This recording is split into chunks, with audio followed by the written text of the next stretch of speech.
السلام عليكم، مرحبا بكم في قناتكم ايزي كوزينة. كنتمنى تكونوا بخير وعلى خير وانتم كتشوفوا هاد لا فيديو. اليوم جبت لكم وصفة البرجر بعجينة اللي كتجي قطنية وناجحة 100%، كتجي بحال ديال المطاعم. فغنحتاجو كاس ديال الحليب دافي وكاس من الماء دافي، وغنضيف كذلك ملعقة كبيرة من السكر وملعقة كبيرة من الخميرة الفورية. غنخلط العناصر جيدا حتى تنسجم ليا الخميرة مع الحليب والماء. من بعد غادي نضيفو نصف ملعقة صغيرة من الملح.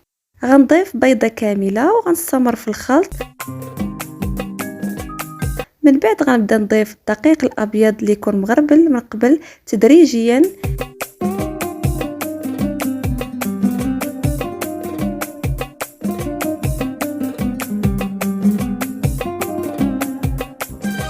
من بعد غادي ندير البول ديالي في العجانه وغادي نخلي العجينه تعجن على خاطرها، يمكن لكم تعجنوها غير بيديكم.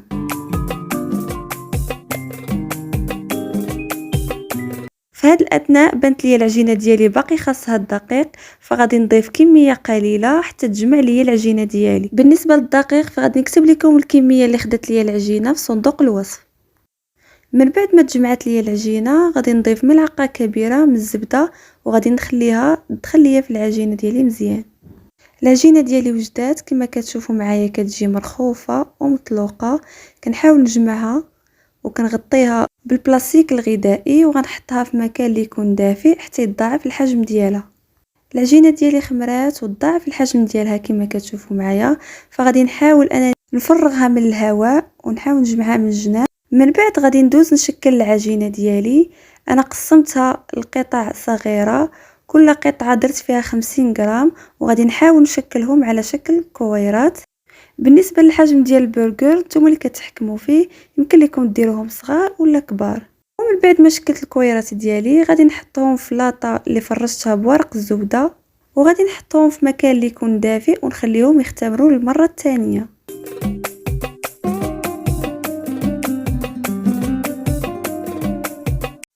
من بعد ما اختمروا ليا لي برجر ديالي وضاعف الحجم ديالهم، ندوز نحضر معكم الخليط باش كندهن لي برجر ديالي. كنحتاج بيضه، القليل من الخل والقليل من الصوجا والقليل من الحليب. كنخلط هاد العناصر جيدا وكنبدا ندهن لي برجر ديالي.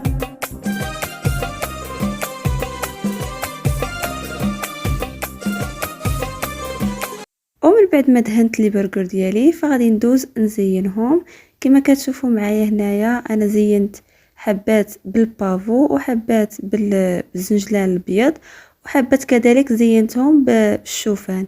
بالنسبه للتزيين كيبقى اختياري، كتستعملوا اي حبوب متوفره عندكم. من بعد غادي نحط اللاطه ديالي في الفرن اللي مسخن من قبل على 180 درجه. كنشعل غير لتحت حتى كيطيبوا، من بعد كنشعل عليهم من الفوق حتى كيتحمروا على خاطرهم.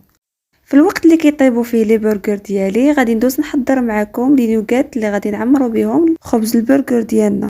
غناخذ كميه من صدر الدجاج اللي طحنت على شكل كفته مع 2 حبات من الجزر.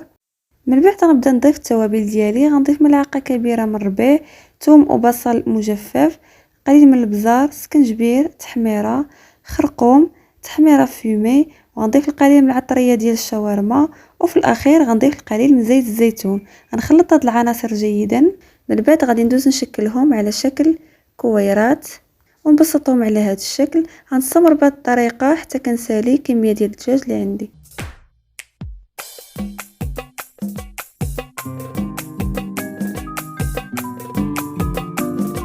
من بعد ما ساليت التشكيل ديال النوغات ديالي غادي ندوز نقليهم.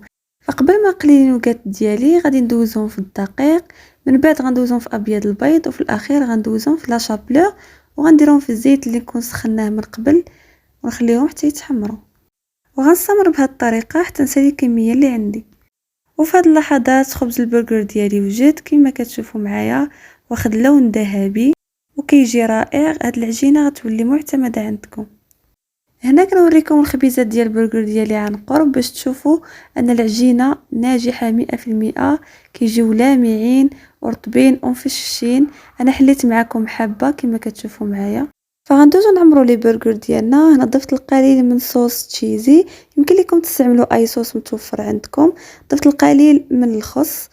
كنضيف قطعه من النوغات اللي حضرنا، وكنضيف بصله معسله اللي درتها في مقيله مع شويه الملح وبزار ومعلقه كبيره ديال الزبده ومعلقه كبيره ديال السكر. غنضيف قطعه من الطماطم وغناخذ الجزء العلوي من البرجر ديالي غندهنو شويه لاصوص الجيريان. يمكن لكم تضيفوا كذلك فخومه ساندويتش، انا ما كانش متوفر عندي فاستغنيت عليه. نستمر بهذه الطريقه حتى كنسالي الحبات ديال البرجر اللي عندي. بالنسبه للمقادير اللي خدمت معكم كيعطيكم تقريبا من 16 حتى ل 18 حبه على حسب القياس ديال كل حبه. وكانت هذه هي النتيجه النهائيه ديال الوصفه ديال اليوم. كنتمنى تكون نالت الاعجاب ديالكم. ما تنساوش ديروا لايك وتشتركوا في القناه وتفعلوا الجرس باش يوصلكم كل جديد. وما تنساوش تبارطاجيو لاشين مع صحابكم وحبابكم. وإلا عندكم شي اقتراحات للفيديوهات المقبله خليوها ليا في لي كومونتير. نتلاقاو في فيديو جديد ان شاء الله. مع السلامه.